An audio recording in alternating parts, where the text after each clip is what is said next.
menonaktifkan dan menonaktifkan speakernya karena acara kajian akan segera kita mulai.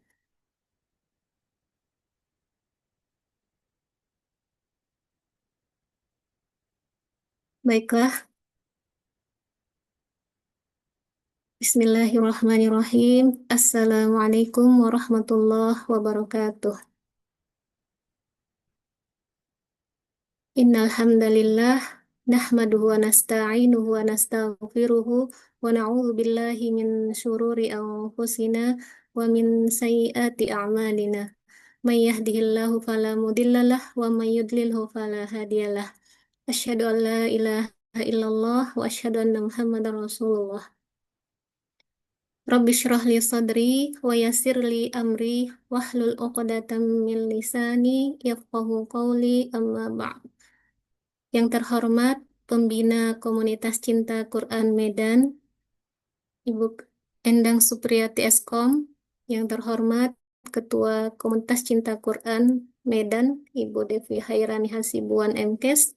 Yang terhormat pengurus KCK Medan dan seluruh peserta kajian tafsir yang berada di ruang Zoom ini. Alhamdulillah, mari kita bersyukur kepada Allah. Dengan izin Allah, kita dapat berhadir kembali pada kajian tafsir Komunitas Cinta Quran Medan yang insya Allah akan dibersamai oleh Ustadz kita, Ustadz Azam Az-Zuhairi LC, yang pada kali ini bertemakan Surah Az-Zalzalah. Salawat beriringkan salam, mari senantiasa kita sampaikan kepada qudwah kita Rasulullah Sallallahu Alaihi Wasallam. Allahumma salli wa sallim wa barik alaih. Semoga kita senantiasa dapat mengamalkan sunnah-sunnah beliau sehingga menambah cinta kita kepada beliau dan kita termasuk orang-orang yang mendapat syafaat beliau di yaumil akhir kelak. Amin amin ya rabbal alamin. Selamat datang kepada para peserta kajian tafsir Surah Az-Zalzalah. Semoga Allah menerima niat kita untuk menimba ilmu, khususnya ilmu yang berkaitan dengan Al-Quran. Baiklah Bapak Ibu, mari kita mulai kajian tafsir kita ini dengan membaca basmalah. Bismillahirrahmanirrahim. Selanjutnya mari kita simak tilawah Al-Quran yang pada kesempatan kali ini akan dibawakan oleh salah satu siswa tahfiz Komunitas Quran Medan, yaitu Saudara Farhan Hudaybi Siregar. Kepada Saudara Farhan, waktu dan tempat, waktu dan ruang kami persilahkan.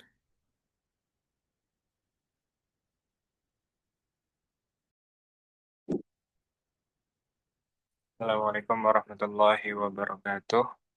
Waalaikumsalam warahmatullahi wabarakatuh. أعوذ بالله من الشيطان الرجيم. بسم الله الرحمن الرحيم.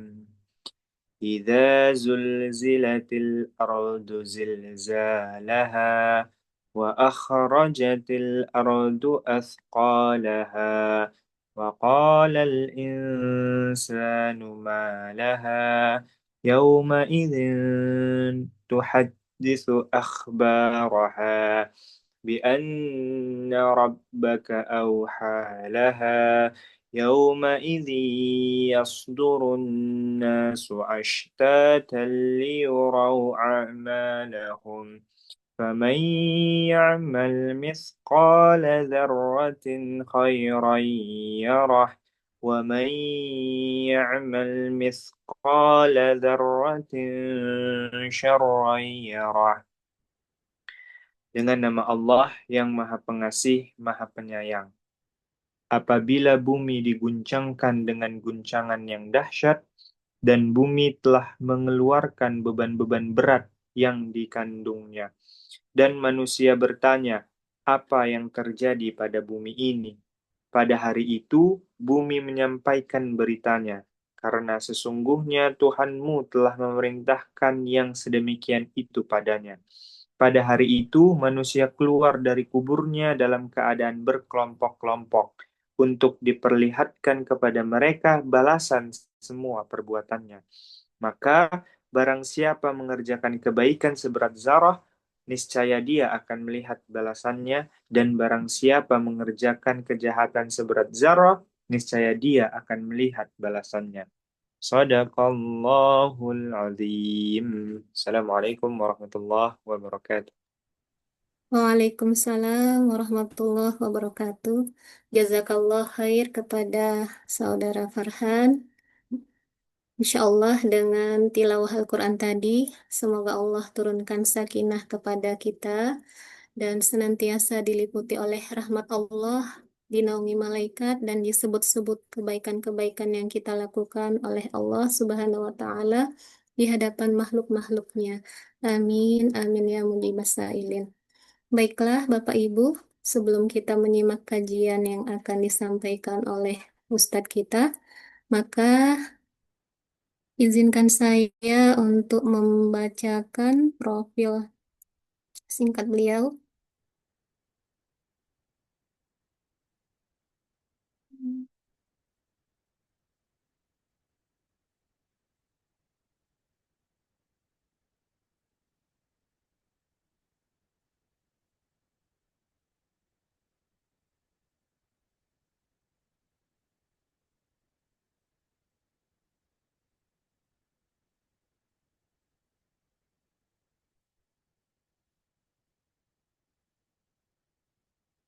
Ustadz Azam Mujahid Az-Zuhairi LC, lahir di Surabaya 18 April 2000, beralamat Pondok Aren, Tangerang Selatan, Banten. Status menikah dan alhamdulillah telah dikaruniai seorang putri. Barokallah di ilmu hubah pada Ustadz dan keluarga.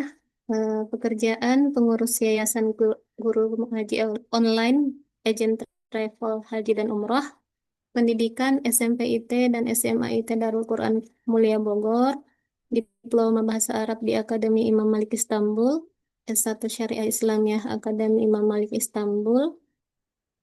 Adapun pengalaman organisasi beliau, Perhimpunan Pelajar Indonesia di Istanbul, Forum Lingkar Pena Turki, Nusantara Furushi, Klub Memanah dan Berkuda di Turki.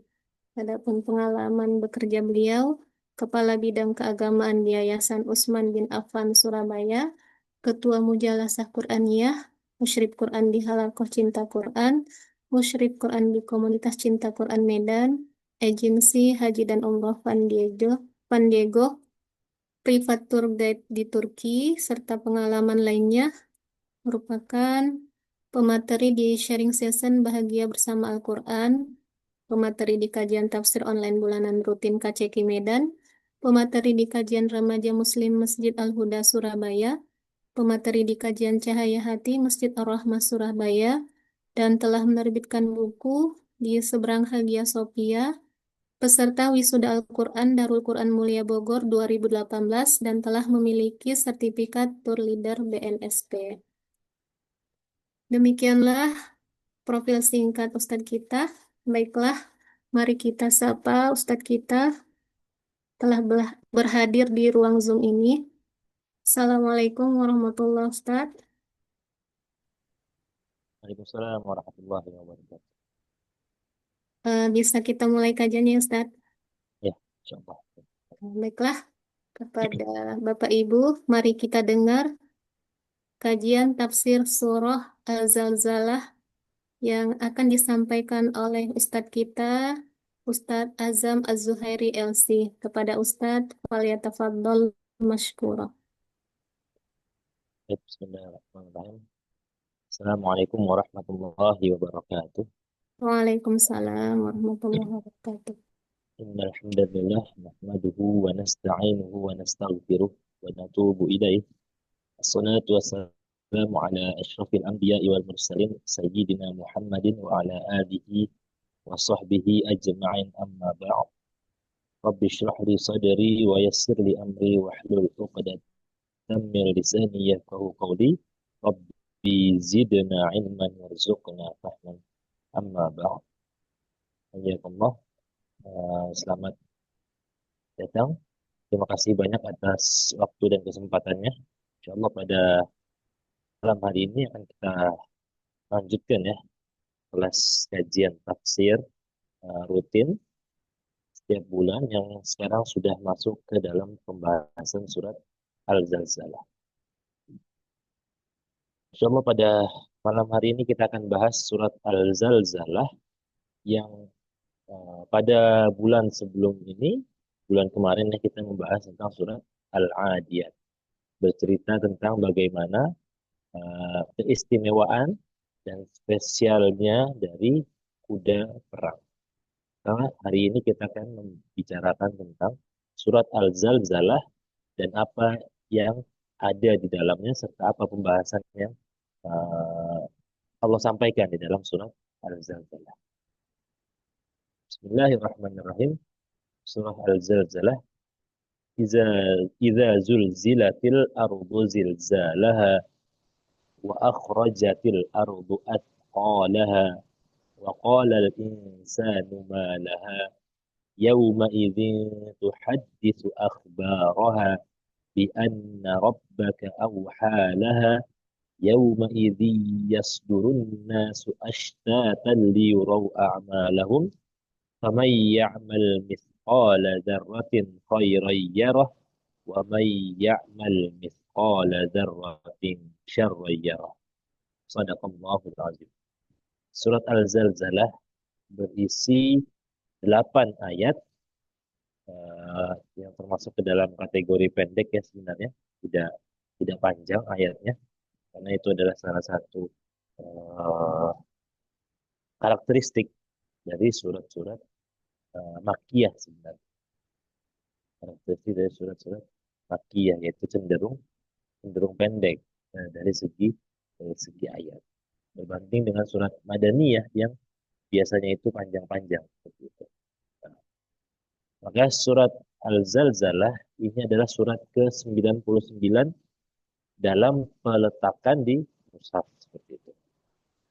Jadi kalau ikut urutan dari surat-surat yang pertama Al-Fatihah, kemudian yang kedua Al-Baqarah dan seterusnya, maka surat Al-Zalzalah itu berada di urutan yang ke-99. Insyaallah pada malam hari ini sumber kitab atau sumber rujukan yang saya gunakan adalah seperti biasa kitab tafsir Al-Munir karangan Dr. Wahbah Al-Zuhaili seperti itu.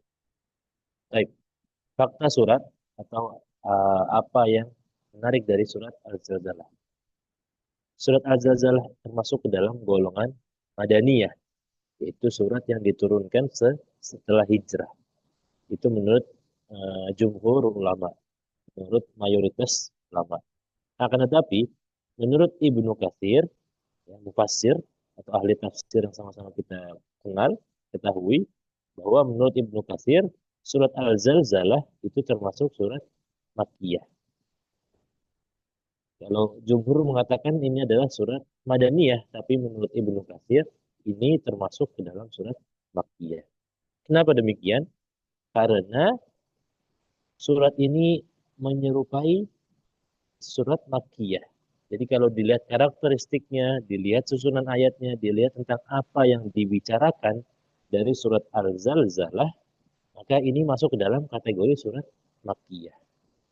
Karena surat Makkiyah itu biasanya berbicara tentang segala hal yang menjadi pondasi dari keimanan dan keislaman.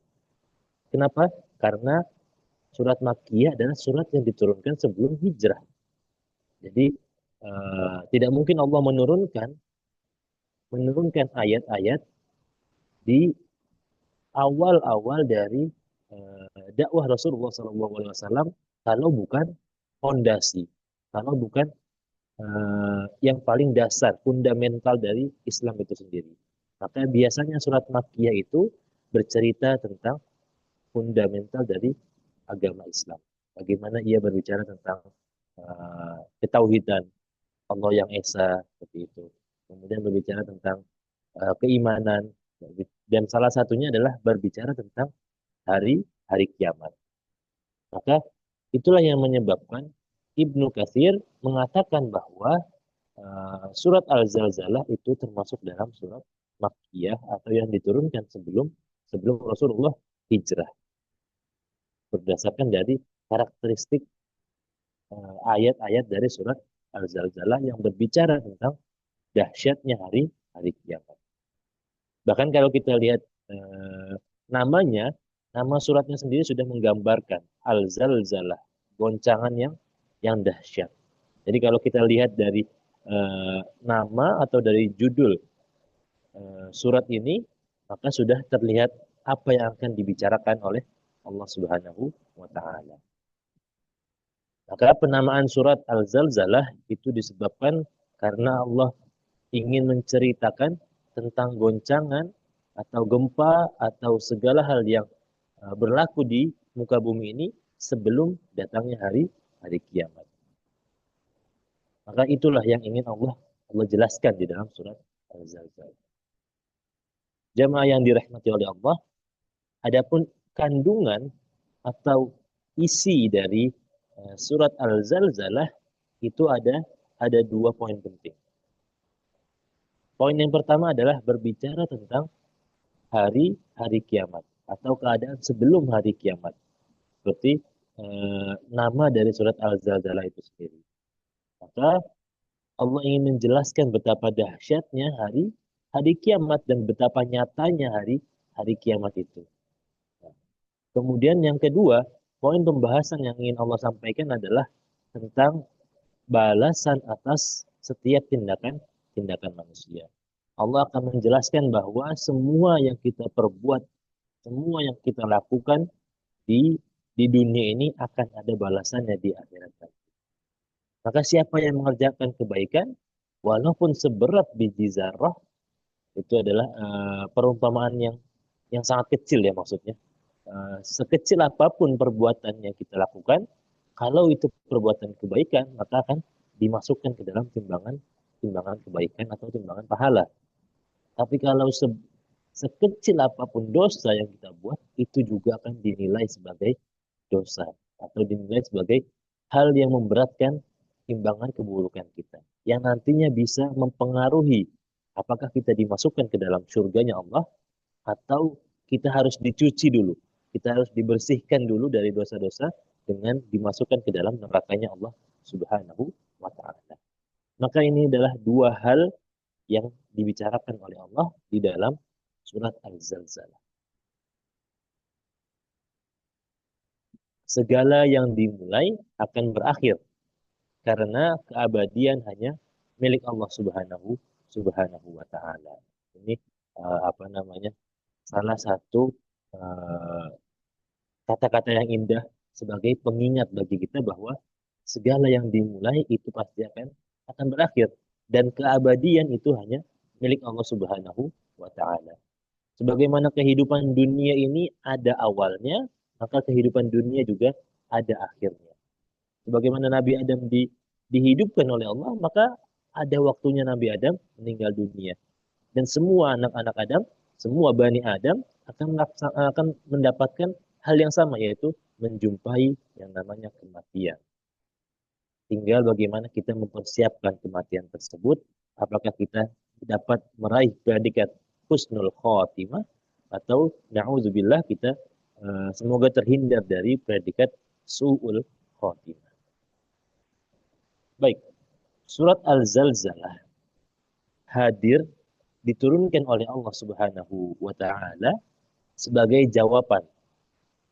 jawaban atas pertanyaan orang-orang kafir yang selalu bertanya tentang apa itu hari kiamat, kapan hari kiamat itu terjadi, dan apa yang dimaksud dengan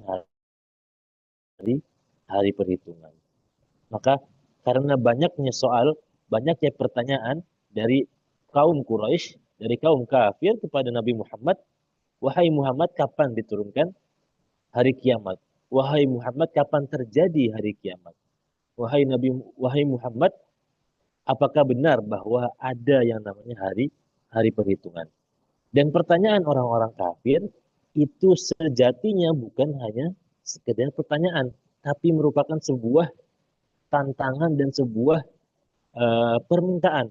Wahai Muhammad, bisakah engkau percepat datangnya hari kiamat kalau memang ada? Nah, itu yang biasa disampaikan oleh mereka. Jadi mereka nggak sebatas bertanya, kapan hari kiamat itu datang? Kapan hari kiamat itu terjadi? Kapan hari kiamat itu berlaku? Enggak. Tapi mereka menambahkan pertanyaan itu dengan ejekan. Wahai Muhammad, emang benar nanti ada yang namanya hari kiamat? Kalau ada, coba percepat dong. Saya sudah nggak sabar. Kami sudah nggak sabar untuk melihat bagaimana dahsyatnya hari kiamat yang selalu engkau bicarakan, yang selalu engkau jadikan perhatian. Maka orang-orang kafir selalu bertanya kepada Nabi Muhammad, kapan, kapan, kapan, dan apa tanda-tanda akan datangnya hari hari kiamat. Maka Allah menurunkan surat Al-Zalzalah itu untuk menjelaskan kepada kaum kafir bahwa ini loh akan ada yang namanya hari kiamat, dan sebelum hari kiamat terjadi ada peristiwa-peristiwa yang akan terjadi terlebih dahulu sebagai tanda-tanda bahwa hari kiamat sudah dekat. Maka surat Al-Zalzalah ini merupakan jawaban sekaligus teguran kepada kaum kaum kafir bahwa nggak usah kamu nggak usah kamu sok-sokan tanya kapan hari kiamat itu datang. Nggak usah kamu sok-sokan tanya emang benar ada hari kiamat. Karena sesungguhnya walaupun kami orang Islam menjelaskan kepada kalian bahwa hari kiamat itu benar adanya, kalian juga nggak akan percaya. Kalian juga nggak akan mendengarkan apa yang kami sampaikan. Karena tujuan dari kamu bertanya itu hanya untuk merendahkan kami. Maka Allah turunkan surat Al-Zalzalah sebagai teguran keras. Baik, Bismillahirrahmanirrahim. Kita masuk ke pembahasan ayat demi ayat, tafsir ayat per ayat dari kitab tafsir Al-Munir. Idza zulzilatil ardu zilzalaha. Apabila bumi diguncangkan dengan goncangan yang dahsyat. Ai idza taharrakatil ard min asfaliha harakatin syadidah. Apabila bumi diguncangkan dengan begitu dahsyatnya dari area bawah. Min asfaliha itu maksudnya adalah bagian bawah bumi. Maka kenapa Allah menggunakan diksi idza zulzilatil ardu? Kenapa Allah sampaikan bahwa apabila bumi diguncangkan? Menurut apa namanya tafsir Al-Munir disampaikan bahwa Allah menggunakan perkataan al-ardi atau bumi. Jadi Allah mengguncangkan bumi itu maksudnya adalah gambaran bahwa ketika bagian bawahnya itu diguncangkan, maka sampai ke langit pun akan ikut berguncang. Nah, itu yang ingin disampaikan dalam tafsir Al-Munir bahwa idza zulzilatil ardu, apabila bumi diguncangkan, as-sama'u kadzalika, maka langit juga akan berguncang. Bukan hanya buminya saja yang berguncang gitu. Kan kalau kita lihat alam semesta ada banyak ya, alam semesta ada banyak planet seperti itu. Tapi Allah nggak menyebutkan satu persatu nama planet di dalam surat Al-Zalzalah. Allah hanya menyebutkan satu, idza zulzilatil ardu zilzalaha. Apabila bumi diguncangkan. Artinya Allah ingin menggambarkan bahwa dengan Allah guncangkan satu planet saja, maka itu bisa menjadi pemantik hari kiamat. Maka itu bisa menjadi kerusakan dan goncangan yang dahsyat bagi alam semesta. Allah nggak perlu menjelaskan apabila aku guncangkan bumi, kemudian planet-planet lain ikut berguncang. Enggak. Allah menyampaikan dengan satu ungkapan yang begitu indah. Apabila bumi diguncangkan dengan guncangan yang dahsyat. Kenapa Allah menggunakan kata bumi? Karena yang ada dengan kehidupan manusia itu adalah bumi. Planet yang bisa dihidupi oleh manusia adalah planet bumi. Maka Allah menggunakan kata al-ardu atau menyebutkan kata bumi itu sebagai penjelasan bahwa uh, ketika yang bagian bawahnya itu digerakkan, maka bagian langit pun akan ikut bergerak. Sehingga segala sesuatu di atasnya juga hancur berantakan. Idza zulzilatil ardu zilzalah. Allah enggak menyampaikan apabila langit diguncangkan, enggak. Yang Allah sampaikan adalah apabila bumi Sudah diguncangkan, Isa. karena Hmm? secara Sudah Isa. otomatis, Sudah. Beruduk di mana?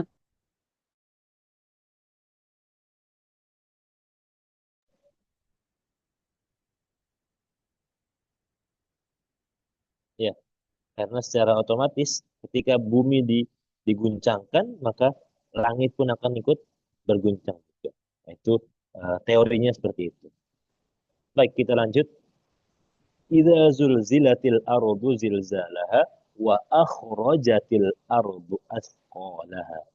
Setelah Allah menyampaikan bahwa apabila bumi diguncangkan, maka Allah menyampaikan dan kemudian bumi mengeluarkan isi perutnya. Setelah diguncangkan sedemikian dahsyatnya, maka Allah keluarkan apa yang ada di dalam bumi dengan begitu begitu dahsyatnya juga. Setelah Allah goyangkan perut bumi, maka Allah keluarkan apa yang ada di dalam isi isi perut bumi. Menurut para ulama, ada beberapa yang mentafsirkan atau menerjemahkan maksud dari bumi mengeluarkan isi perutnya itu adalah bumi mengeluarkan segala apa yang ada di dalam perutnya berupa orang-orang yang sudah mati dan benda-benda yang terkubur di dalamnya. Jadi selain daripada isi perut bumi yang seperti apa namanya eh, bebatuan seperti itu, kemudian cairan-cairan panas, kemudian gas, minyak dan lain sebagainya, maka menurut para ulama termasuk juga orang-orang yang sudah meninggal. Makanya ada eh, fenomenanya itu setelah hari kiamat maka akan dibangkitkan umat umat manusia. Nah, ini berhubungan dengan ayat yang ini. Wa akhrajatil ardu athqalaha. Maka semua orang-orang yang sudah meninggal dihidupkan kembali. Ada beberapa ulama yang mentafsirkan demikian.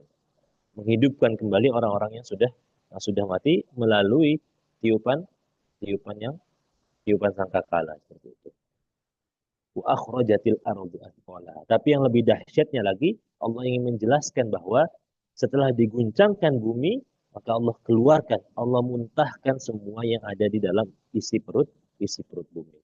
Kalau kita lihat bagaimana Gunung Merapi ketika meletus ya, Gunung Merapi ketika meletus sebegitu dahsyatnya, maka ketika Allah keluarkan isi perut bumi, itu jauh lebih dahsyat lagi. Wa akhrajatil ardu athqalaha. Wa qala al-insanu ma laha. Wa qala al-insanu ma laha. Dan manusia bertanya. Maka manusia bertanya, apa yang sebenarnya sedang terjadi dengan bumi kita? Maka itulah pertanyaan yang akan dilontarkan, pertanyaan yang akan disampaikan oleh manusia ketika fenomena fenomena tersebut berlangsung. Maka itulah pertanyaannya. Apa yang terjadi sekarang? Kenapa kok tiba-tiba ada goncangan yang sebegitu dahsyatnya? Kenapa kok tiba-tiba keluar isi perut bumi? Apa yang terjadi sebenarnya sekarang? Orang-orang kafir yang nggak percaya dengan hari kiamat, mereka akan kebingungan. Bencana apa ini? Musibah apa ini yang sedang berlaku? Tapi bagi orang-orang Muslim, kita sudah sama-sama mengetahui bahwa ini adalah salah satu tanda akan terjadinya hari kiamat. Maka sebagai manusia, sebagai manusia yang kafir akan bertanya-tanya tentang apa yang sedang terjadi dan apa yang menyebabkan bumi berguncang dan mengeluarkan isi perut bumi.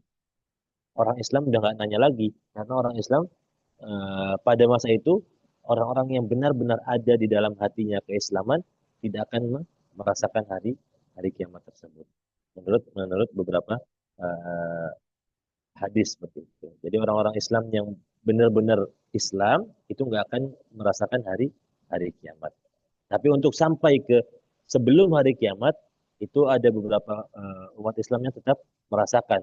Seperti kalau apa namanya bertemu dengan Dajjal, kemudian fenomena-fenomena lain sebelum hari kiamat atau sebelumnya hancurnya bumi, maka umat Islam tetap merasakan. Tapi umat Islam tidak merasakan yang namanya hari kiamat seperti itu.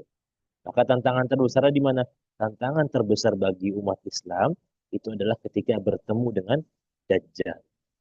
Karena apa? Karena fitnahnya yang begitu dahsyat.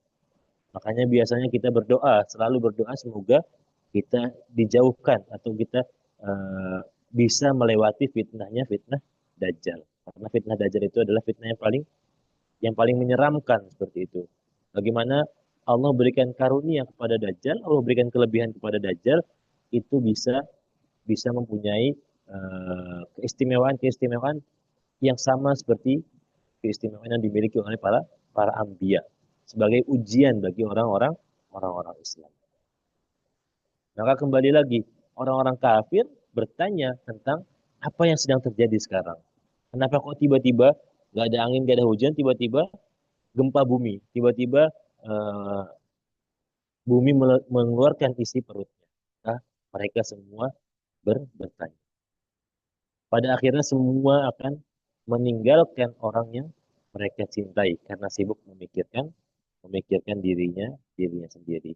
Jadi ketika menjelang hari kiamat, ketika sudah dimulai ada bencana-bencana yang begitu dahsyat, semua orang akan meninggalkan orang-orang yang mereka sayangi dan mencari tempat yang paling selamat bagi mereka, tempat yang paling aman bagi mereka. Jadi mereka udah nggak lagi berpikir kemana anak-anakku, kemana ibuku, kemana ayahku. Mereka semua memikirkan diri mereka sendiri. Karena nggak bisa mereka memikirkan orang lain. Memikirkan diri sendiri saja belum tentu aman. Seperti itu. Maka kejadian seperti itu diibaratkan seperti ketika ada kumpulan semut sedang berkumpul di tempat makan, di satu makanan yang tumpah, kemudian kita ambil makanan yang tumpah tersebut, maka mereka akan lari ke sana kemari. Mereka akan berpencar sehingga uh, tidak tahu kemana harus menyelamatkan diri. Baik, jamaah yang dirahmati oleh Allah, yauma idzin tuhaddisu akhbaraha. Pada hari itu bumi menyampaikan berita tentang apa yang diperbuat manusia di atasnya. Yauma idzin tuhaddisu akhbaraha. Bumi memberikan kabar, tuhaddisu menyampaikan akhbaraha, menyampaikan kabar tentang apa yang manusia telah perbuat. Ini ada beberapa pendapat ya tentang ayat ini. Ada yang menyampaikan bahwa bumi memberikan berita atau memberikan kabar tentang apa yang diperbuat manusia selama ini itu dengan kehancuran atau bukan secara tersurat. Tapi ada juga yang menyampaikan bahwa berita yang disampaikan oleh bumi ini maksudnya secara tersurat. Artinya seperti ini.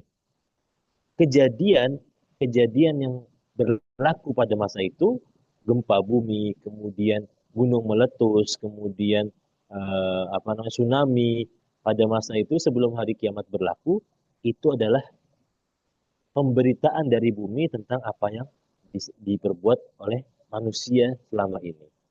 Jadi bumi ingin menyampaikan bahwa selama ini banyak manusia-manusia yang berbuat zolim di muka bumi. Banyak manusia-manusia yang berbuat jahat di muka bumi. Banyak manusia-manusia yang tidak menyayangi bumi seperti itu. Itu pendapat yang pertama. Jadi bumi menyampaikan berita dengan fenomena yang terjadi. Pendapat yang kedua menyampaikan bahwa bumi menyampaikan berita sama seperti pohon-pohon yang berbicara ketika ada orang kafir bersembunyi di belakangnya. Nah, jadi kalau yang kedua ini, pendapat yang kedua mengatakan bahwa bumi ini benar-benar berbicara dan menyampaikan berita kepada orang-orang dan kepada Tuhannya bahwa ada orang-orang yang berbuat buruk di atas muka bumi. Ada orang-orang yang berbuat baik di atas muka bumi. Maka ini sebagai laporan kepada Allah dari bumi seperti itu. Karena kan setiap makhluk ciptaan Allah akan dimintai pertanggungjawabannya. Setiap makhluk di muka bumi apakah itu manusia, apakah itu hewan, apakah itu tumbuhan, mereka akan menyampaikan laporan kepada Allah Subhanahu wa taala tentang apa-apa yang sudah berlaku seperti itu. Kalau manusia, maka yang menyampaikan berita atau yang menyampaikan laporan bukan mulutnya, tapi tangannya. Tangan berkata kepada Allah, wahai Allah, dulu ketika aku masih hidup, aku digunakan untuk mencuri. Wahai Allah, dulu ketika aku masih hidup, aku digunakan untuk bersedekah. Seperti itu. Jadi manusia ditutup mulutnya, karena mulut itu adalah salah satu organ tubuh yang paling sering digunakan untuk menipu. Jadi ditutup, dikunci rapat-rapat mulutnya, dan organ tubuh lainnya, anggota tubuh lainnya yang berbicara. Seperti itu. Begitu juga dengan tumbuh-tumbuhan, kemudian hewan-hewan, dan makhluk hidup lainnya. Semua akan berbicara di hadapan Allah, memberikan laporan. Laporan terkait apa yang dialaminya. Sebagai contoh, suatu saat nanti, buah-buahan akan bercerita kepada Allah bahwa ada seorang manusia yang mengambil buah itu tanpa izin tuannya. Maka buah akan memberikan laporan juga. Jadi semua yang makhluk hidup di muka bumi ini akan memberikan laporan kepada Allah Subhanahu wa taala. Maka berdasarkan dalil tersebut, pendapat yang kedua disampaikan bahwa bumi akan memberikan laporan berupa perkataan secara nyata.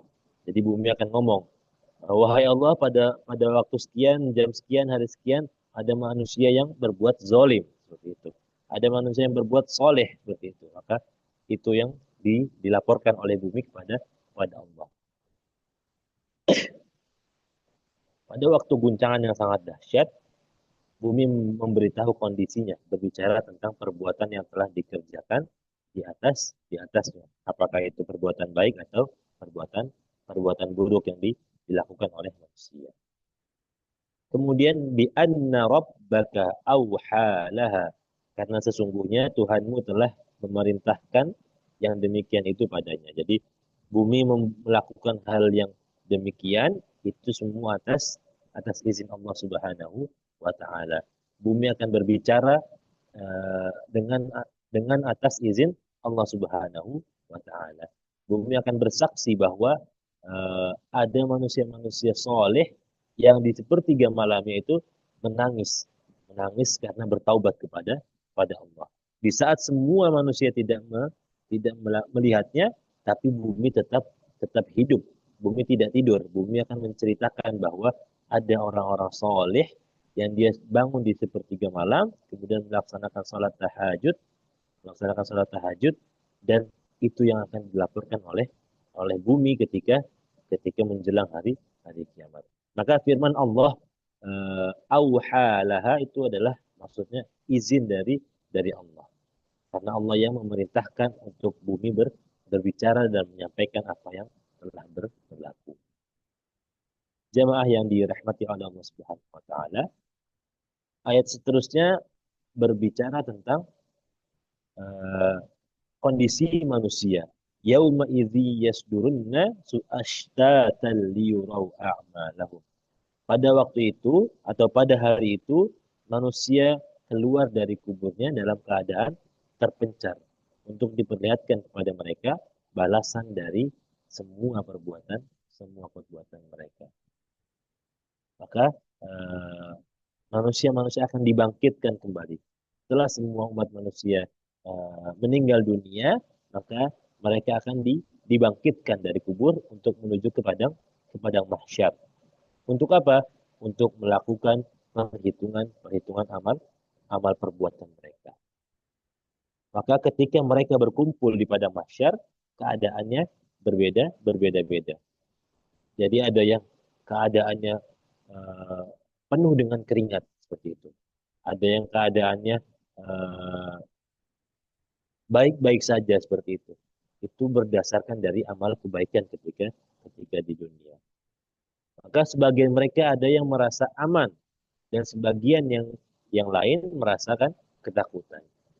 Karena yang merasakan aman itu adalah orang-orang penghuni surga. Adapun orang yang merasakan ketakutan, yang merasakan kegelisahan, yang merasakan kekhawatiran, itu adalah calon-calon penghuni neraka. Mengapa Allah desain demikian? Sebagai pembeda. Bahkan sebelum Allah hitung, amal kebaikan dan amal keburukan setiap manusia, Allah telah memberikan perbedaan. Yang ini orang kafir. Orang kafir ketika dikumpulkan di padang mahsyar, mereka sangat ketakutan mukanya. Yang ini orang Islam, banyak berbuat kebaikan, jarang berbuat dosa, maka mereka akan tersenyum dengan bahagia. Mereka akan merasa nyaman, merasa aman, dan tidak ada ketakutan sedikit pun di mukanya. Maka Allah ingin memberikan tanda kepada semua orang bahwa ada perbedaan antara orang kafir dengan orang-orang yang beriman kepada Allah Subhanahu wa taala yang akan dimasukkan ke dalam surganya Allah Subhanahu wa taala.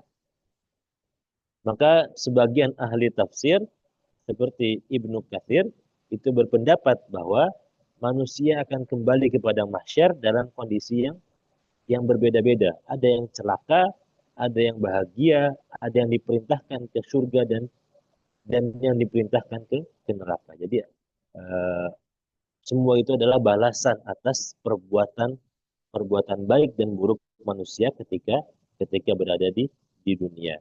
Kalau orang yang terbiasa berbuat amal soleh, maka ketika dikumpulkan di padang mahsyar tidak ada kekhawatiran sama sekali. Tapi mereka yang selalu berbuat salah ketika berkumpul di padang mahsyar, maka tidak ada ketenangan di dalam hatinya dan tergambar di mukanya bahwa mereka selalu ketakutan dan merasa khawatir ketika dikumpulkan di padang mahsyar karena begitu banyak dosa yang mereka perbuat di dunia. Baik. Perkataan atau ayat liyurau a'malahum itu maksudnya adalah liyurau jaza a'malahum, untuk memperlihatkan balasan dari apa yang mereka perbuat. Jadi kenapa demikian? Kenapa dikumpulkan? Kenapa di ashtata, berkumpul secara terpencar, liyurau a'malahum, untuk diperlihatkan balasan atas perbuatan manusia selama di dunia. Faman ya'mal mithqala dzarratin khairan yarah, maka siapa yang mengerjakan kebaikan walaupun sebesar atau seberat biji zarrah, maka dia akan tetap mendapatkan dan melihat balasannya. Faman ya'mal mithqala dzarratin khairan yarah, siapa yang berbuat baik, dan di akhirnya faman ya'mal mithqala dzarratin syarran yarah. Jadi siapa yang berbuat baik akan mendapatkan balasannya. Siapa yang berbuat jahat akan mendapatkan balasannya pula. Jadi Allah maha adil. Kalau sekarang mungkin kita melihat atau mungkin beberapa orang di luar sana melihat Allah tidak adil. Kenapa? Karena orang Islam biasanya diberikan ujian yang lebih dahsyat ketika di dunia. Benar ya? Biasanya orang Islam itu akan lebih diberikan ujian yang berkali-kali lipat lebih berat daripada orang kafir. Orang kafir enak, mau makan apa aja boleh, mau minum apa aja boleh. Tapi orang Islam banyak ujiannya.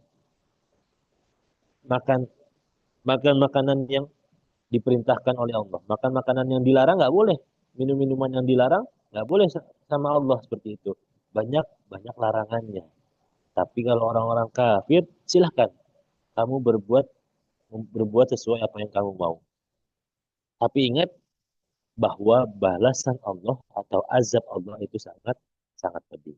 Sekecil apapun perbuatan buruk yang kamu buat, itu tetap akan ditulis. Jadi jangan dipikir bahwa ketika kita melakukan dosa yang sedikit itu nggak apa-apa, nggak juga. Karena semakin banyak dosa karena sedikit demi sedikit dosa yang kita kumpulkan, itu bisa menjadi dosa yang besar dan memberatkan timbangan keburukan kita. Maka sekecil apapun dosa, tetap ia adalah sebuah dosa. Dan sekecil apapun kebaikan atau perbuatan soleh, maka itu tetap akan dinilai sebagai pahala di sisi Allah Subhanahu wa Ta'ala. Walaupun hanya sebesar niat. Jadi kalau kita sudah punya niat baik, walaupun belum kita lakukan apa yang kita niatkan, itu sudah dinilai kebaikan. Tapi kalau niat jahat, tidak seperti itu. Walaupun kita sudah punya niat jahat, tapi kalau keadaannya tidak memungkinkan untuk kita berbuat jahat, maka ya nggak akan dicatat sebagai keburukan. Sebagai contoh, kalau kita sudah niat bersedekah, kemudian kita masukkan uang ke dalam saku celana, kemudian ketika sholat Jumat atau ketika sholat di masjid, kita niat untuk memasukkan uang tersebut ke dalam kotak amal. Kemudian ketika kita lihat ternyata uang yang ada di dalam saku celana kita hilang, entah jatuh atau atau memang lupa untuk dibawa, tapi kita sudah niat, maka itu dinilai sebagai amal kebaikan. Tapi sebaliknya, kalau niat kita mau ke masjid, mau mencuri kotak amal, sudah niat, saya mau ke masjid ini mau mencuri kotak amal. Sesampainya di masjid, qadarullah, kotak amalnya lagi disimpan sama takmir masjid yang biasanya ditaruh di depan, sekarang lagi disimpan di dalam takmir masjid, di dalam ruangan imam. Maka nggak jadi kita mencuri kotak amal tersebut. Nah, ketidakjadian itu dinilai sebagai bukan keburukan dan bukan kebaikan, tapi tidak dinilai sebagai apa-apa. Seperti itu. Jadi hanya niat baiklah yang dicatat, tapi niat buruk tidak dicatat oleh Allah Subhanahu wa Ta'ala sampai kita buat niat, sampai kita lakukan apa yang kita niatkan tersebut. Jadi itulah maha maha baiknya Allah. Ketika kita punya niat baik dinilai sebagai kebaikan. Tapi ketika kita punya niat buruk belum dinilai sebagai keburukan. Sampai kita benar-benar melakukan. Dan ketika kita bertaubat, maka dapat lagi kita kebaikan seperti itu. Maka maha maha baiknya Allah kepada kita semua. Maka faman ya'mal mithqala dzarratin khairan yarah wa may ya'mal mithqala dzarratin syarran yarah. Siapa yang berbuat baik atau siapa yang berbuat buruk sebesar sekecil apapun itu tetap akan dinilai.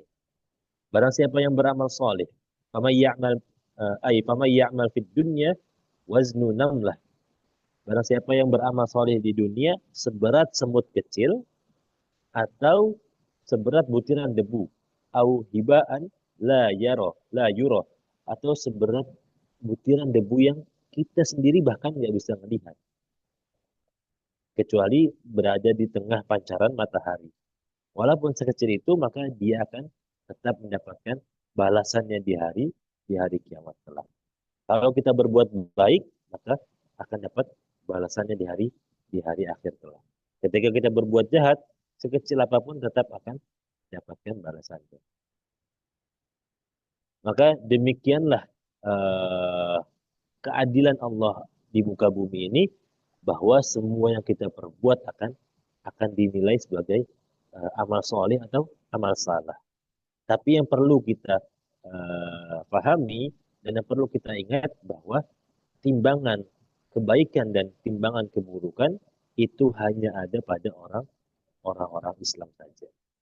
Jadi kalau orang kafir itu nggak main timbangan-timbangan gitu. Jadi kalau orang kafir sebelum mereka mengucapkan asyhadu alla ilaha illallah wa asyhadu anna muhammadar rasulullah, sebelum mereka bersaksi bahwa Allah adalah Tuhan mereka dan Rasulullah adalah dan Muhammad adalah Rasulullah, maka tidak ada timbangan bagi mereka. Artinya apa? Sebaik apapun orang kafir, sebanyak apapun amal solih yang dilakukan oleh orang kafir, kalau dasarnya bukan karena Allah Ta'ala, maka tidak akan ada timbangan. Maka segala perbuatan amal solih, segala perbuatan kebaikan tidak akan dinilai sebagai pahala bagi orang-orang kafir. Apalagi kalau mereka melakukan keburukan. Karena syarat untuk masuk surganya Allah itu adalah dengan menyatakan bahwa aku bersaksi bahwa tiada Tuhan selain Allah, dan aku bersaksi bahwa Nabi Muhammad SAW adalah utusan Allah. Jadi itu syarat utamanya. Kita harus menyatakan bahwa kita beriman kepada Allah, barulah kita akan ditimbang amal kebaikan atau amal keburukan. Maka di dalam hadis uh, Bukhari Muslim disampaikan, la tahtakiranna, jangan sekali-kali kamu meremehkan kebaikan sedikit pun. Meskipun kamu hanya menjulurkan timba untuk memberi minum orang yang meminta minum, dan meskipun itu hanya dengan wajah berseri ketika bertemu dengan temanmu. Jadi walaupun kita hanya ngasih segelas air, itu akan dinilai sebagai kebaikan di sisi Allah. Dan kebaikan segelas air yang kita berikan kepada orang yang benar-benar kehausan dan tidak memiliki air sama sekali, itu akan berbeda keadaannya dengan seember air yang kita berikan kepada orang yang sedang tidak kehausan. Nah, jadi semakin kesulitan yang kita miliki, maka semakin besar pahala yang kita dapat. Makanya sedekah 5.000 bagi orang yang hanya memiliki 7.000 rupiah itu jauh lebih besar dibandingkan sedekah 100.000 bagi orang yang memiliki uang 1 miliar. Karena apa? Karena bagi orang yang bersedekah 100.000 ketika mereka memiliki uang 1 miliar, itu tidak ada artinya karena hanya sedikit seperti itu. Dibandingkan dengan orang yang hanya memiliki uang 10.000 ketika menyedekahkan 5.000 atau separuh dari harta yang dimiliki, itu jauh lebih besar pengorbanannya. Maka Allah tidak melihat sebanyak apa kita menolong, atau tidak melihat sebanyak apa kita memberikan kepada orang lain. Tapi yang Allah berikan adalah sebesar apa effort yang kita keluarkan, sebesar apa pengorbanan yang kita keluarkan, sehingga kita bisa melakukan amal soleh. Maka sholat di masjid ketika sedang musim dingin berbeda pahalanya dibandingkan dengan sholat di masjid ketika sedang musim panas.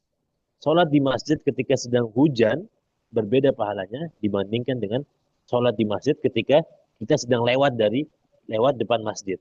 Jadi kayak kita lagi lewat depan masjid, tiba-tiba azan, kemudian kita berhenti ke masjid, itu beda pahalanya dengan ketika kita lagi di rumah, hujan deras, tapi kita tetap ke masjid juga. Karena apa? Karena pengorbanannya berbeda. Ketika pengorbanannya berbeda, dan ketika semakin besar pengorbanan yang kita lakukan, maka semakin besar juga pahala di sisi Allah Subhanahu wa Ta'ala. Maka jemaah yang dirahmati oleh Allah, ada tiga ringkasan dari pembahasan surat Al-Zalzalah pada malam hari ini. Yang pertama yaitu berbicara tentang hari kiamat. Bahwa hari kiamat adalah sesuatu fenomena yang nyata yang perlu kita yakini akan berlaku. Jadi kalau kita percaya, kita beriman, maka salah satu dari rukun iman kita adalah beriman kepada hari kiamat, beriman kepada hari akhir. Maka perlu untuk kita yakini akan adanya hari kiamat. Kemudian yang kedua, kita perlu yakin bahwa ada yang namanya hari penayangan, yaitu ketika amal perbuatan kita di dunia ditunjukkan di depan orang-orang ramai. Kalau ayatnya adalah barang siapa yang menutup aib orang lain, maka Allah akan tutup aib kita. Tapi ketika di hari akhir kelak, semua aib di dunia, semua keburukan di dunia, semua kebaikan di dunia akan ditayangkan, akan diperlihatkan kepada semua orang. Maka itu adalah hari penayangan. Dan yang terakhir adalah hari perhitungan. Maka perlu kita waspadai, sekecil apapun amal kebaikan kita, sekecil apapun amal keburukan kita, itu akan menjadi pembeda antara timbangan kita. Jadi kalau kita berat timbangan keburukan kita, maka Allah akan tanyakan lagi, ada nggak perbuatan baik yang kamu lakukan lagi? Ada nggak perbuatan baik yang dia lakukan lagi? Sampai dicari, ternyata Akhirnya ada satu perbuatan baik, yaitu memberikan minum kepada kucing sebagai contoh. Memberikan minum kepada kucing. Kalau sebelum sebelum timbangan itu dihitung, atau sebelum amal kebaikan memberi minum kepada kucing itu dihitung, kalau timbangannya sama, maka bisa menjadikan kita masuk ke dalam surganya Allah Subhanahu wa taala. Atau bahkan kalau sebelumnya ternyata timbangan keburukan itu lebih berat, maka bisa menjadi penyelamat, penyelamat kita dari masuk ke dalam nerakanya Allah Subhanahu wa taala. Maka perlu untuk kita waspadai terhadap apa-apa kegiatan, apa-apa aktivitas yang kita lakukan. Jangan sampai kita nggak sadar ternyata kita sedang mengumpulkan satu demi satu, mengumpulkan sedikit demi sedikit amal keburukan yang akhirnya bisa menjadikan amal kebaikan kita dihapuskan oleh Allah Subhanahu wa taala karena saking banyaknya keburukan yang tidak kita sadari dan kita perbuat. Wallahu alam, itu yang bisa saya sampaikan. Insyaallah pada malam hari ini surat Al-Zalzalah dengan kitab rujukan kitab tafsir Al-Munir, Al-haqqu min rabbika fala takunanna minal mumtarin, yang benar datangnya dari Allah, yang salah datangnya dari saya pribadi. Billahi taufiq wal hidayah. Mohon maaf kalau ada salah-salah kata. Assalamualaikum warahmatullahi wabarakatuh. Waalaikumsalam warahmatullahi wabarakatuh. Alhamdulillah, jazakumullah khair atas penyampaian kajian tafsirnya. Masya Allah, luar biasa kandungan tafsir dari surah Al-Zalzalah, di mana surah yang sangat dahsyat menjelaskan tentang hari kiamat, hari perhitungan, dan hari penayangan. Kita mohon kepada Allah semoga kita termasuk orang yang husnul khatimah sehingga nanti di yaumil akhir kelak mendapat eh, bisa berada di surganya Allah.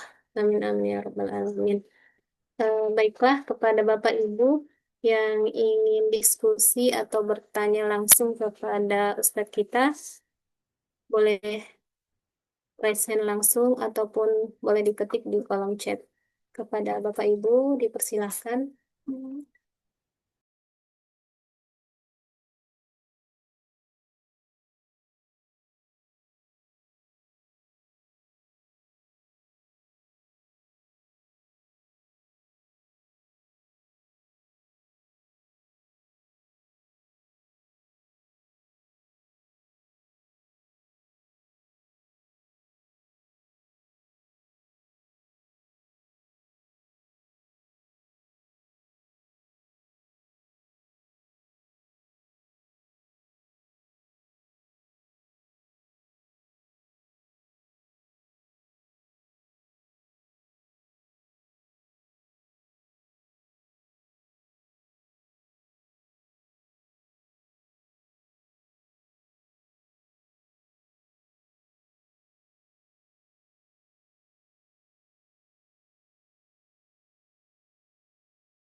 Baiklah, sebelum ada yang bertanya, boleh bertanya duluan ya, Ustaz.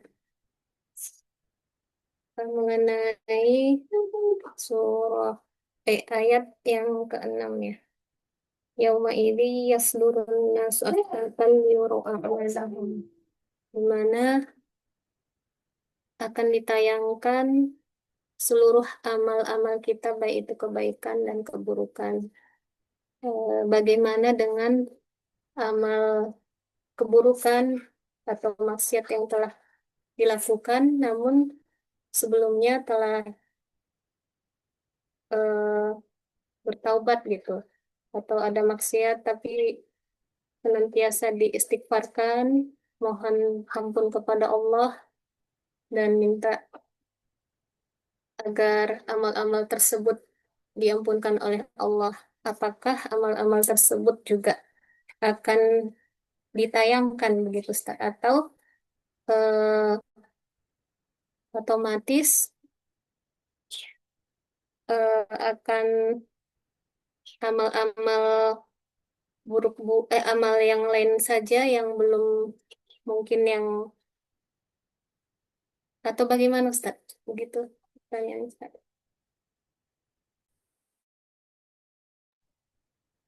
Ya, bismillah.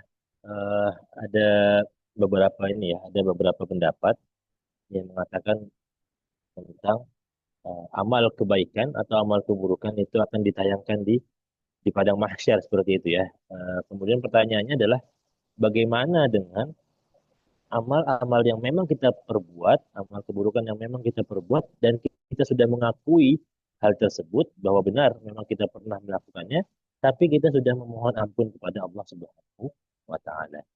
Maka pendapat yang pertama mengatakan bahwa karena memang amal tersebut benar-benar dilakukan, eh, apakah itu perbuatan baik atau perbuatan buruk, maka semua akan tetap ditayangkan. Nah, sebagai apa? Sebagai pembelajaran bagi semua orang, bagi semua umat manusia. Jadi walaupun kita sudah bertaubat kepada Allah, tapi keburukan-keburukan yang pernah kita lakukan itu sebagai balasannya itu akan tetap ditayangkan. Memang tidak akan dinilai sebagai keburukan, artinya itu sudah dihapuskan keburukannya karena kita sudah memohon ampun kepada Allah. Tapi tetap yang namanya balasan itu tetap ada. Maka salah satu balasannya itu adalah diperlihatkan apa yang pernah kita kita lakukan selama di dunia. Gitu.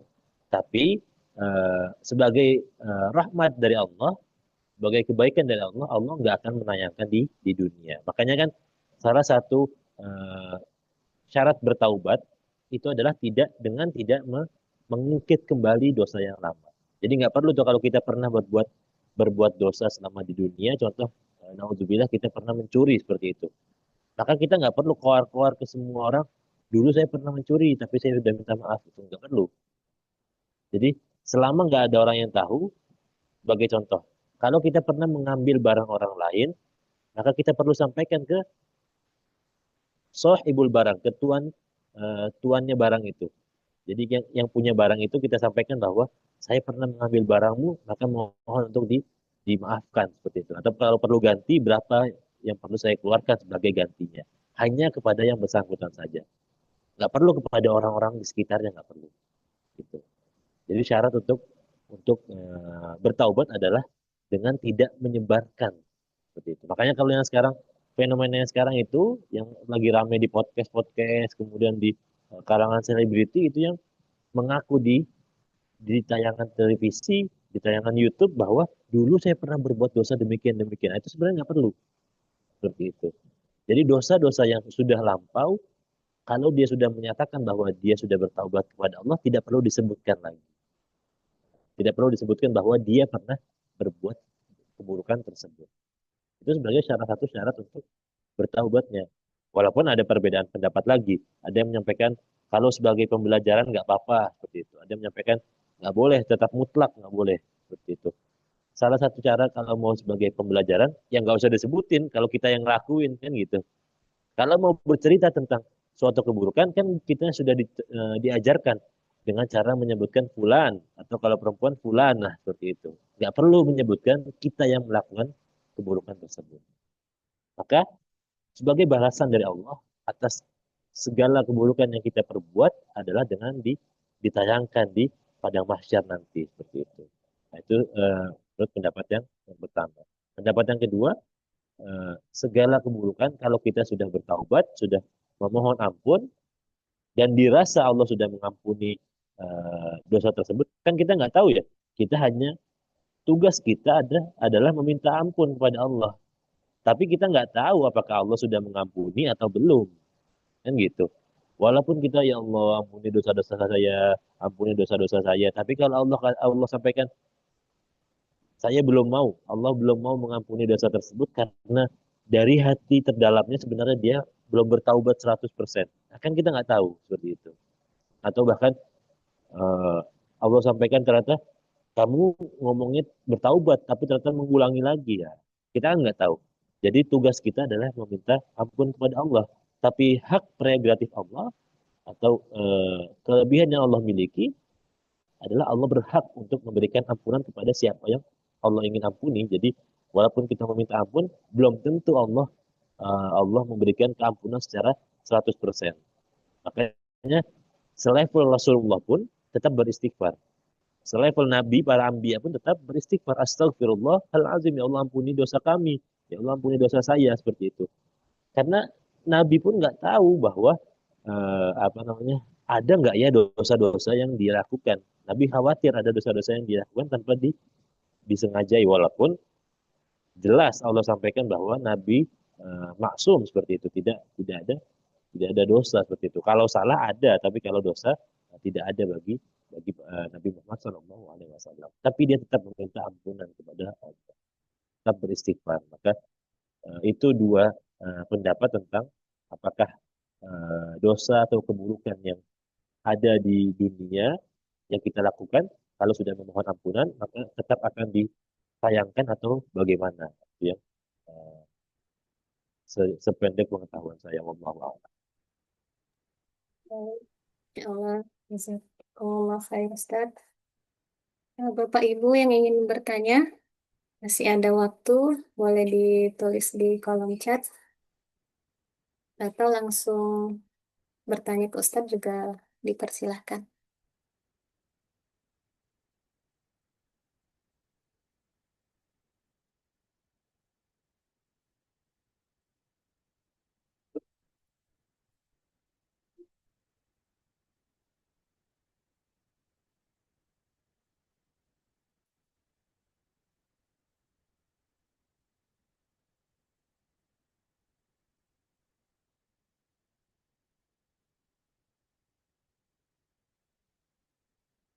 Boleh satu lagi ya Ustaz, sebelum ada yang lain bertanya lagi. Kan sering kita berdoa agar termasuk orang-orang yang mendapat eh, di yaumil akhir kala nanti hisabnya hisab yasiro gitu, hisab dengan mudah atau bahkan min ghairi hisab gitu. Allahumma rizqna jannatal firdausil a'la min ghairi hisab, pada doa seperti itu ya Ustaz. Bagaimana supaya kita termasuk orang-orang yang insya Allah dimudahkan nanti di yaumil akhir kelak, sehingga termasuk golongan orang-orang yang tadi itu eh, hisab yasiro atau min ghairi hisab nih Ustaz. Itu pertanyaannya Ustaz.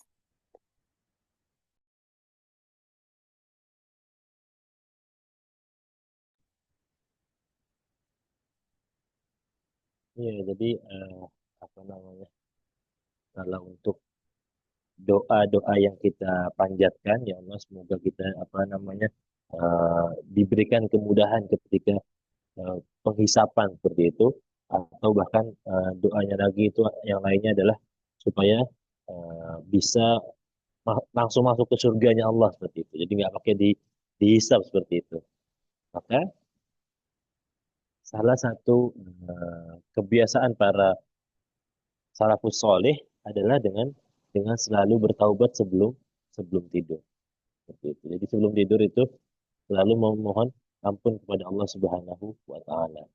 Secara logika, ketika kita sebelum tidur itu memohon ampunan kepada Allah, maka dan Allah berikan ampunan selalu setiap kita sebelum tidur, maka tidak ada dosa, tidak ada dosa yang kita lakukan pada hari hari tersebut. Dan seperti itu. Itu logikanya. Tapi tetap ada dosa yang tidak bisa kita hindari dengan memohon ampunan kepada Allah. Ada dosa-dosa yang kita bisa uh, hapuskan dengan cara bertaubat kepada Allah Tapi ada dosa-dosa yang kita tidak bisa hapuskan hanya dengan memohon ampunan kepada Allah, yaitu dosa kepada sesama manusia. Dosa sesama manusia harus diselesaikan kepada sesama manusia juga, gitu. Kalau kita salahnya ke fulan, maka ya kita minta maaf ke fulan. Nggak bisa kita hanya memohon ampun kepada Allah seperti itu. Maka antara cara supaya kita bisa mencapai cita-cita tertinggi kita, yaitu masuk ke dalam surganya Allah tanpa hisab, atau kalaupun tetap dihisab diberikan kemudahan ketika dihisab, adalah dengan menyatakan diri kita bahwa kita sudah bersih dari segala dosa pada hari tersebut. Caranya seperti apa?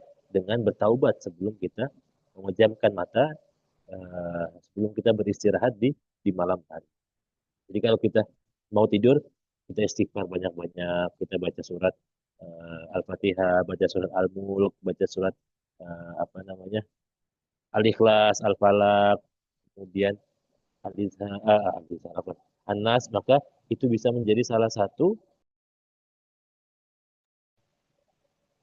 cara supaya kita terlepas dari dosa-dosa yang kita tidak sengaja. Tapi dengan syarat kita tidak melakukan dosa-dosa kepada manusia-manusia lain. Tapi kalau dosa kita ke sesama makhluk, maka caranya adalah dengan memohon ampunan atau meminta maaf kepada yang bersangkutan. Allahu a'lam.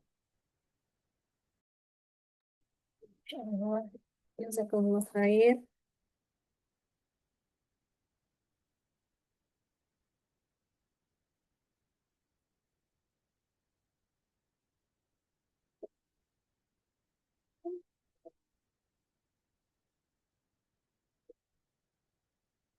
Eh, Sepertinya belum ada yang bertanya lagi nih Ustaz. Bapak Ibu, jika ingin bertanya boleh diketik di kolom chat atau sudah jelas kajian tafsir pada malam ini. Ada di chat kayaknya tuh Mbak. Ada di chat.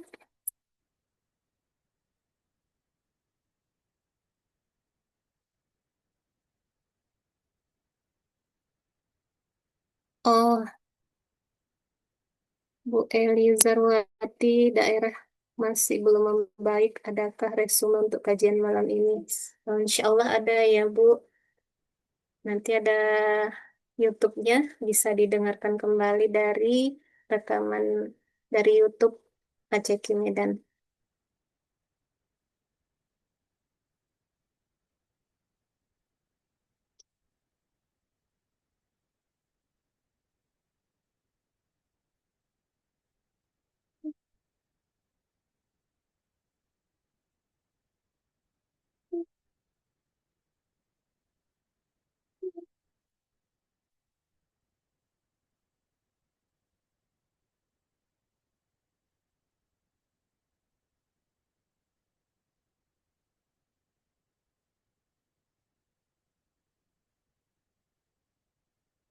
Baik, Ustaz.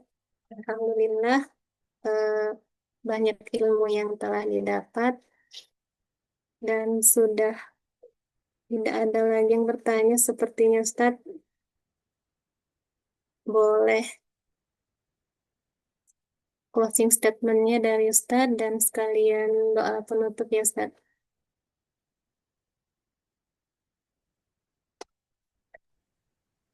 Ya, bismillah. Jadi dari apa yang sudah kita bahas pada malam hari ini tentang surat Al-Zalzalah, maka yang perlu kita uh,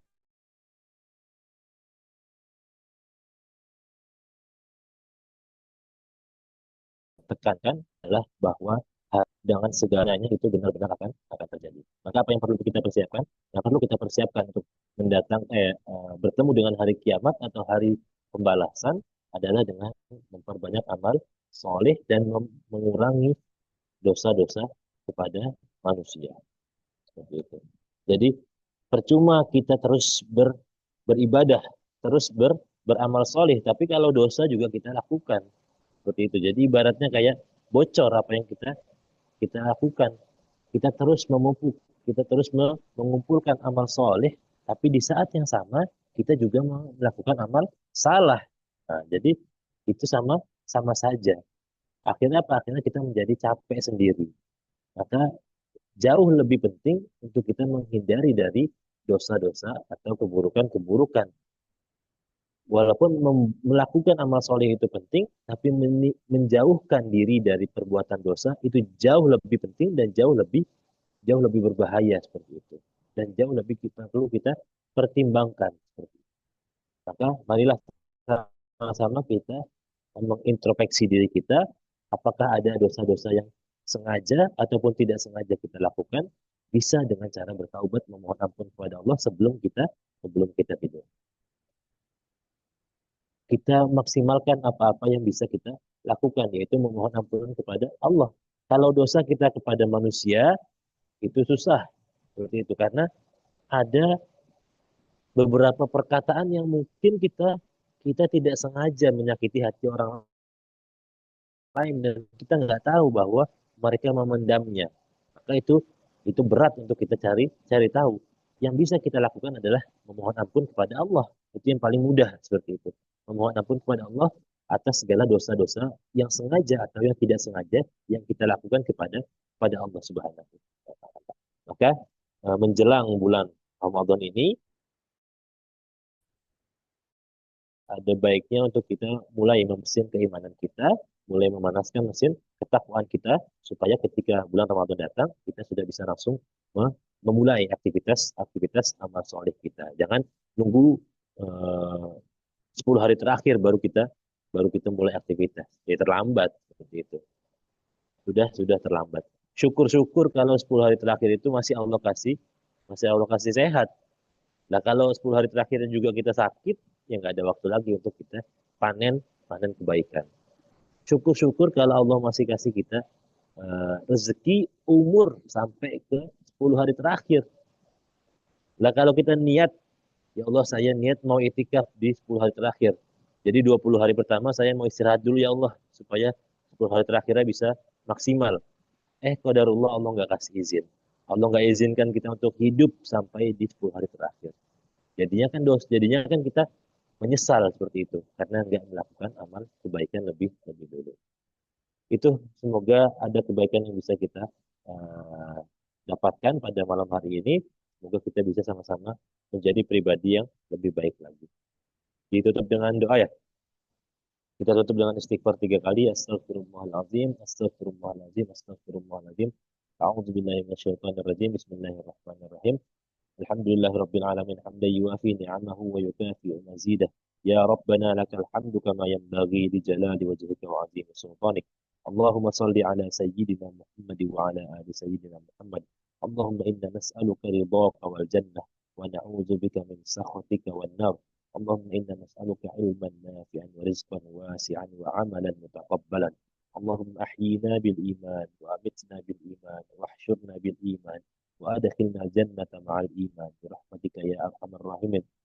اللهم انصر إخواننا المجاهدين في فلسطين. اللهم انصر إخواننا المجاهدين في كل مكان وفي كل زمان. ربنا لا تزغ قلوبنا بعد إذ هديتنا وهب لنا من لدنك رحمة إنك أنت الوهاب. ربنا هب لنا من أزواجنا وذرياتنا قرة أعين واجعلنا للمتقين إماما. ربنا اغفر لنا ولوالدينا وارحمهما كما ربيانا صغارا ولجميع المسلمين والمسلمات والمؤمنين والمؤمنات والمعلمين والمعلمات الأحياء منهم والأموات.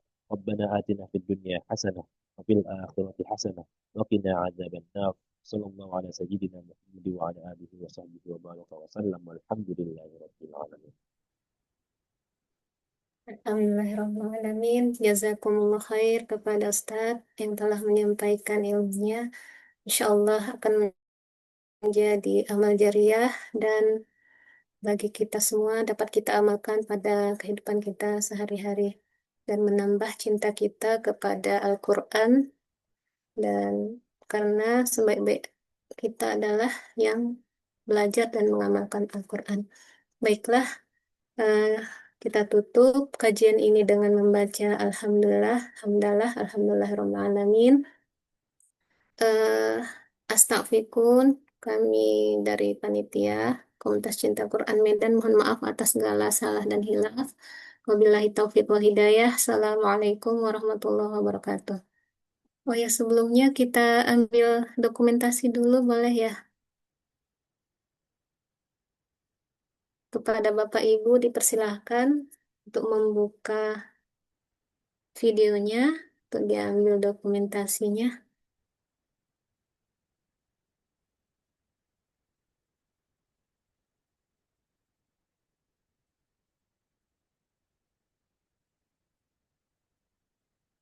Boleh siap-siap Bapak Ibu yang tidak berhalangan.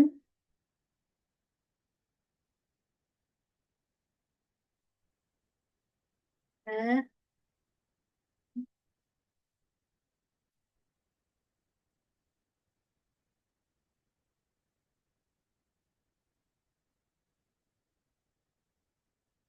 satu, belum semua ya. Satu, dua, tiga. Jazakumullah khair. Insya Allah berjumpa kembali di kajian tafsir berikutnya.